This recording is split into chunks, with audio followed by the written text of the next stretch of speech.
যে সাগরে সব জাহাজ যায় সেই সাগরে কি সাকিবের জাহাজের যাওয়া মানায়?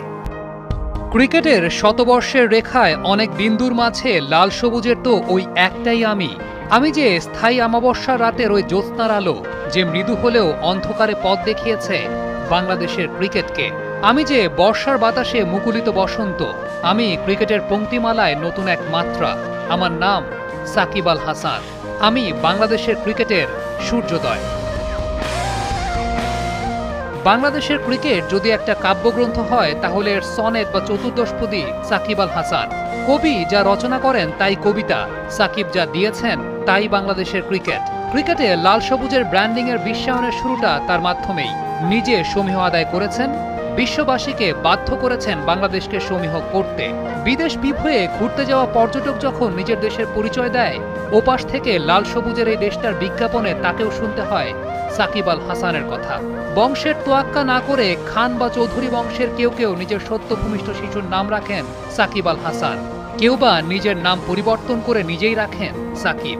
কেউ কেউ এক ঝলক সাকিবের সান্নিধ্য পাওয়ার জন্য বিনিদ্র রজনী যাপন করেছেন। আবার কেউ বা সাকিবের ব্যাটিং দেখবে বলে স্কুল ফাঁকি দিয়ে পিঠে মানচিত্র এঁকেছে।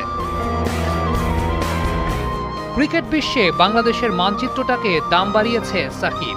এদেশের তরুণ প্রজন্ম তাকে অনুসরণ করে, অনুকরণ করে। জীবনের শেষ দিন গুনতে থাকা বুড়ো দাদু নাতিকে মাথায় হাত দিয়ে আদর করে বলে, আমার নাতিটা যেন সাকিব আল হাসানের মতো হয়। একটা প্রজন্ম যেখানে নিজের ব্যক্তিত্বকে সাকিবের মতো করে বহিঃপ্রকাশ করতে চায়, সেই সাকিবের তো সবকিছু মানায় না। যে সাগরে সব জাহাজই যায় সেই সাগরে সাকিবের জাহাজ যাওয়াটাও কি মানায়? হ্যাঁ, ক্রিকেট আইডিওলজির পুরো দায়ভারটা সাকিব নিয়ে বসেননি, কিন্তু একটা প্রজন্মের গ্রুম আপ আইডিওলজি যে তার দ্বারাই প্রভাবিত। যে মানুষটা সর্বোচ্চ আনন্দের উৎস, সে মানুষটাকে বিতর্কে দেখতে চান কজনা।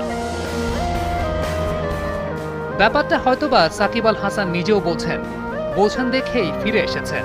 জাহাজটা যে সাগরের দিকে ছুটিয়েছিলেন দক্ষ নাবিকের মতো তা ঘুরিয়েও নিয়েছেন। এই দেশে গর্ব করার মতো অনেক কিছুই আছে, সেই সাথে এই দেশে একটা সাকিব আল হাসানও আছে। সাকিব আল হাসান বাংলাদেশের ক্রিকেটের সবচাইতে বড় নাম। আপনি মানেন আর না মানেন, দেশের ক্রিকেটের ব্র্যান্ড অ্যাম্বাসেডর কিন্তু এই সাকিব আল হাসানই। হ্যাঁ, সাম্প্রতিক সময়ে হয়তো তার একটু খারাপ সময় যাচ্ছে।